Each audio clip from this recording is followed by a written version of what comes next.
Hello and good evening. I'm Melisa Idris. And I'm Sharaad Kuttan. You're watching Consider This, the show where we want you to consider and then reconsider what you know of the news of the day.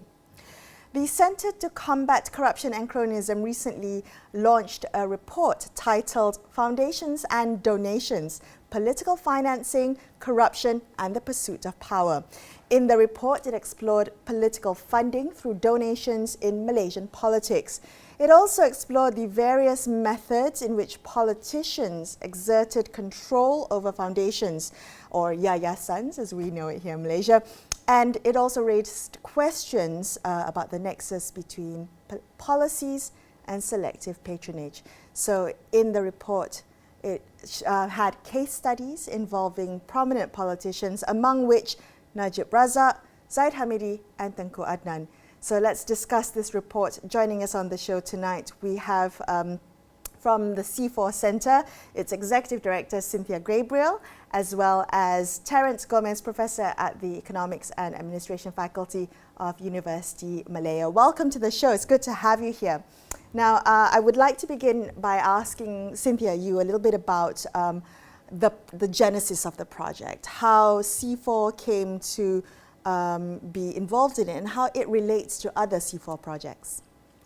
Well, thank you very much for reviewing this report on Consider This. We started actually very much in early 2020, so it's been a long time research. But what actually inspired us was the details that were popping up at all the trials, the corruption trials that started to take place post GE14. And it appeared that it wasn't just about 1MDB anymore. It was not just Najib Razak's trials. It was Zahid Hamidi's trials, for example, and that one was one of the more pertinent ones, that Yayasans were actually being used and abused. And we're talking about religious foundations. And that kind of like woke us up that, hey, it wasn't just about government-linked companies anymore, which we knew were already really widely abused for political financing, and something that Professor Terence has been working on for a long time. But it was also about Tengku Adnan and how he was, for example, the chairman of Yayasan Wilayah Persekutuan. He was bringing in his companies, he was using the Yayasans to move money in really sophisticated ways. It certainly wasn't what it was set out to do, but the manipulation was what we wanted to document. So that was how we started to do something simple, actually, just document the testimonies that were being spoken about. Right. It wasn't about us fabricating info or exaggerating anything. It was real-time testimonies that were being brought to court. Terence, could you jump in here? I mean, Cynthia's already made a mention of your previous work and, you know, looking at the nexus of political parties and business and all these very interesting dimensions of how politics and power and influence operates in Malaysia. Were you surprised by anything? Were you surprised by the revelations at the trial? And are these largely just the same patterns being played out with different types of relationships, institutional relationships? The patterns were similar. The nexus between politics and business clearly came true in the trial. But what was rather astonishing was the prominence of foundations. Now, what we have not discussed in the literature on politics and business, and that's a huge literature, is the role of foundations. So when this project started, I told them when they were doing this project, they were looking at corruption and they were looking at the flow of money. They were looking at the different ways in which money flows into the political system. I said, let's focus only on one thing, foundations. It is there in the open space. We see it every day. We talk about it. It was mentioned during the trials. But nobody drew attention to the fact that this was another institution where this dark money flows into the political system. Right. So we already studied the GLCs. We knew that GLCs were a shadow world. A shadow market had been created where dark money that flows through the GLCs into the political system. But we were kept in the shade still about foundations. So I like what Cynthia said, that you discovered it wasn't just about, the court testimonies pointed out that it wasn't just about state-owned companies. It was now moving on to foundations. And I'm wondering, Terence, maybe you can elaborate a little bit. Why foundations? What is it about foundations that allow for this? Is it its lack of transparency, it's private ownership? What is it about foundations and yayasans? That's the main point, Melissa, lack of transparency. Okay. We see it, but we don't realize how it's a tool of politicians. And this is what the politicians liked about the foundations, that they could get different kinds of institutions. By that I mean the GLCs, the government-linked companies like PNB, Khazanah. They could even get businessmen to transfer money into these foundations, and there would be no questions asked about it because they are not there in the public domain. So this is what we wanted to highlight. Politicians and political parties have foundations too. That's another tool for political financing, and nobody talks about it. And there's no need for disclosure about these things. So this is what the trial exposed, that a huge volume of money, stupendous amounts of money, were being channeled from the private sector and from the GLCs and from influential businessmen into the political system through these foundations. And no politician, even though the court case was going on, no politician raised the red flag and said, we have to do something about this. Yeah, all of them kept quiet. But would that be expected in many ways, just because political parties, especially those that were historically in opposition, would have to find sources of funding, right? And so they would be going, and perhaps much of this is would have been an open secret. I mean, everybody has to know in order for the system to work in some fashion, isn't it? I mean, Cynthia, you've been involved and, you mix around with politicians. Isn't there a lot of wink, wink, nudge, nudge? I mean, you know them, right?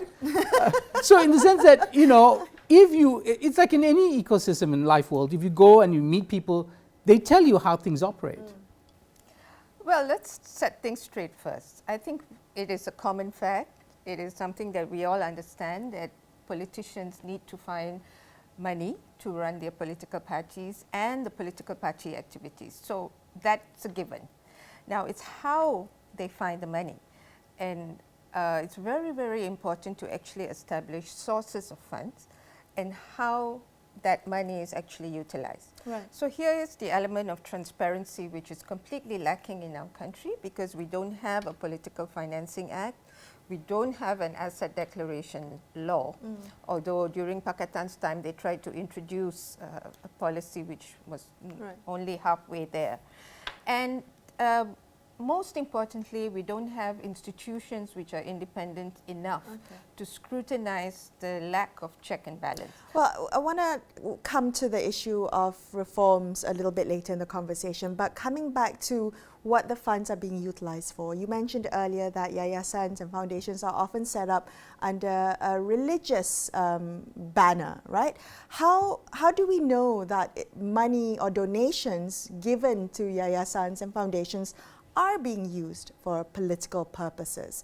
Could it be that it's used for the well-being of that particular politician's constituency, and we have several yayasans that have aims, stated goals as to alleviate poverty and to help the underprivileged. How do we know those funds are being misused and therefore can be categorized as corruption?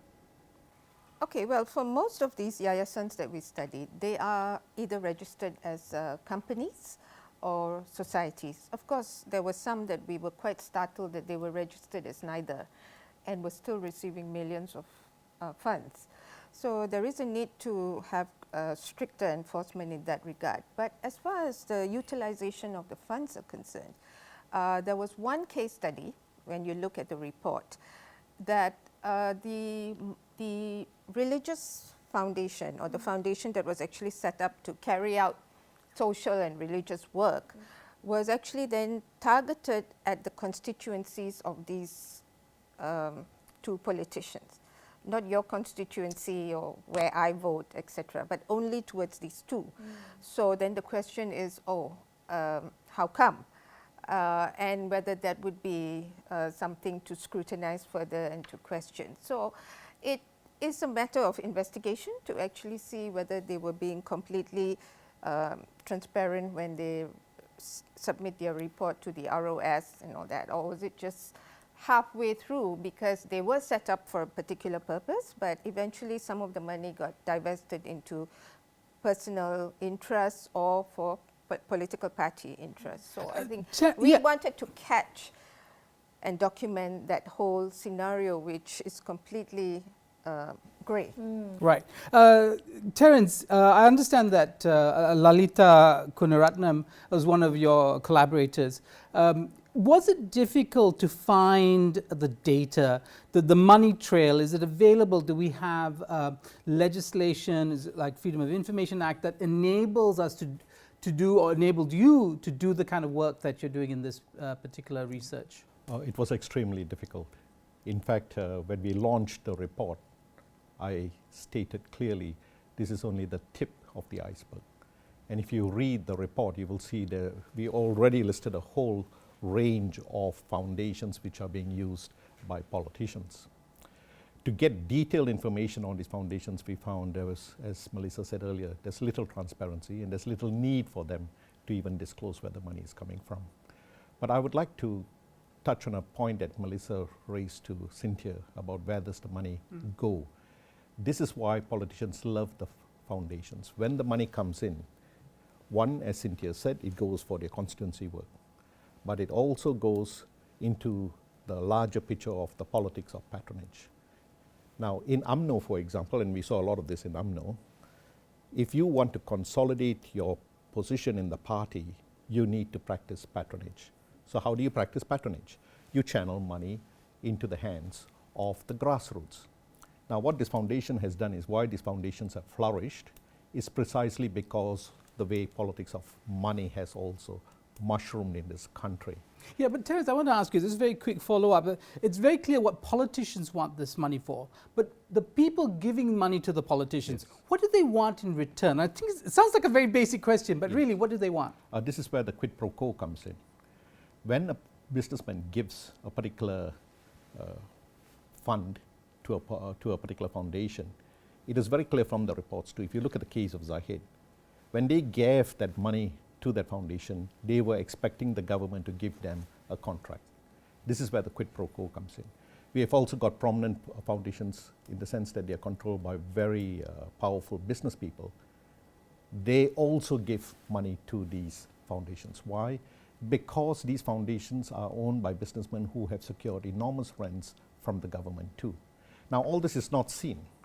So when I give a particular funding to a foundation, we don't know what the quid pro quo is all about. Right. I may be exempted from taxes, for example. You know, they may not have a capital gains tax for all the profits I'm making. And yet, if I give a portion of that to the foundations which goes into the political system, it's no loss to me. I still save a lot of money. So there are these larger issues about policies that come into play. And that's what we can't get to the heart of the matter too, because we don't know who are these people who are giving all this money to these politicians. What is the quid pro quo involved? But also, that seems to me to be almost impossible to document. How would you document what you get in return? You can document a donation on paper, yes, but what do you get back in return is something that's almost impossible to track, I would imagine, unless you had court testimony, which we had in the case, yes, of Zahid Hamidi. It only comes out when a particular person blabs, or if you're charged in court. So if there is a relationship between me and Cynthia, I'm the businessman, Cynthia is the politician owning the foundation, no one will know what's happening here between the two of us, unless there's a fallout. And then I decide, or she decides to turn me in, or if there is some event that brings this to the fore. In Malaysia, we had that event. That event was the change of government, the fall of the Barisan Nasional, and then they charged them in court. And when they charged them in court, that's when it all came out, how the system actually works. And that's when we realized that there were business people giving money to these politicians, who in turn gave them contracts. But what was the conduit through which the money flowed into their hands? the foundations. We didn't know about all this. Right, so Cynthia, I want to ask you, I mean, are there any good guys in this story? Because it seems that this mechanism would be good for all political parties. Anyone exempt? Are there any saints in our political system? Or, are they all in some way implicated in this particular kind of mechanism? Well, I think the mechanism for political financing involves all political parties. There are very few who still go for the traditional fundraising, political party dinners and so on. But what's happening behind the scenes and who these business people actually want to return to power is what and where the bulk of the money is actually given to a political party. So it's a phenomenon that every political party needs to raise money, but there are some who are more influential and powerful. And I think it's very important to state that businesses just want to do business. Right. They want to profit, and they will work with any government of the day. So we have also seen in our study that with the shift of government in 2018, many of the businesses had shifted from their traditional allies to the new friends in power. So it all depends on who's in political power in order to allow for licenses, permits, building awards and contracts to be approved. Okay, all right, we're going to continue this conversation, but we're going to take a quick break. We'll be right back here on Consider This. Don't go anywhere. Stay tuned.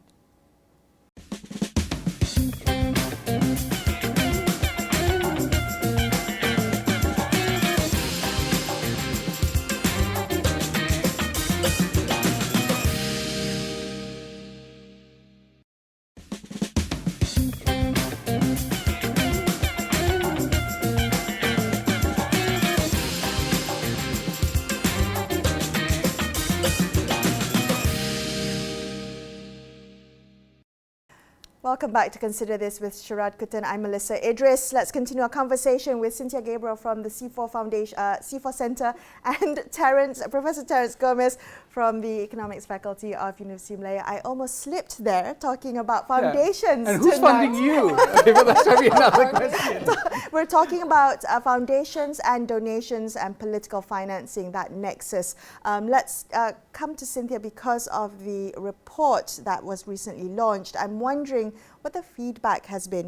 You know, you mentioned that foundations are controlled by very powerful people.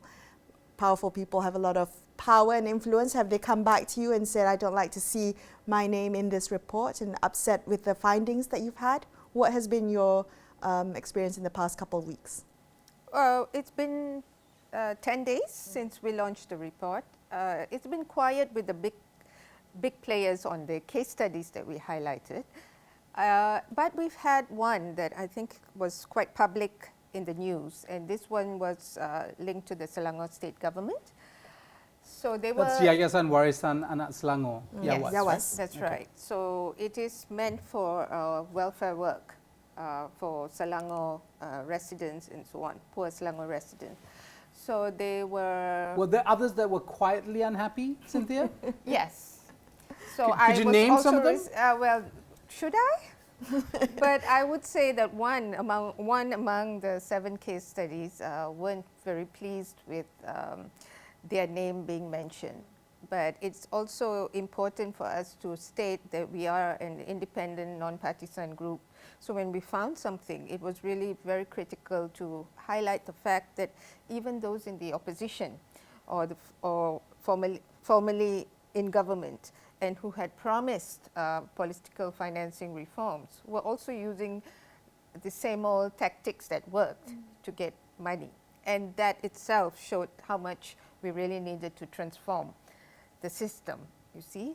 So there were a number of unhappy voices, but one went really public, the one with the Selangor government. And so one of the factors was why were we singling out the Selangor government? And I'd like to state here on TV that we were not singling out the Selangor government. It was about a select group of about a dozen very significant, powerful politicians, and the fact that they are so powerful, but they still saw the need to set up yayasans and foundations to actually carry out social development work, different types of economic work and so on. So it was important to state that. Right. Terence, I mean, now the question of good guys and bad guys and foundations and their complicity, I mean, how do we distinguish between genuine foundations and those that are essentially shells for this kind of work? Yeah. Let me be clear, there are a lot of genuine foundations out there, and they are under close scrutiny by the Register of Societies or the Register of Companies. But there are also these institutions where we have selective oversight. That means they are not controlled by these bodies. They don't have to submit their annual accounts, for example. They don't have to disclose their sources of financing. Where do they get the money from? Now, this brings us to the question of what kind of institutions are we talking about, foundations are we talking about? We have those controlled by the state government. We have those controlled by the federal government.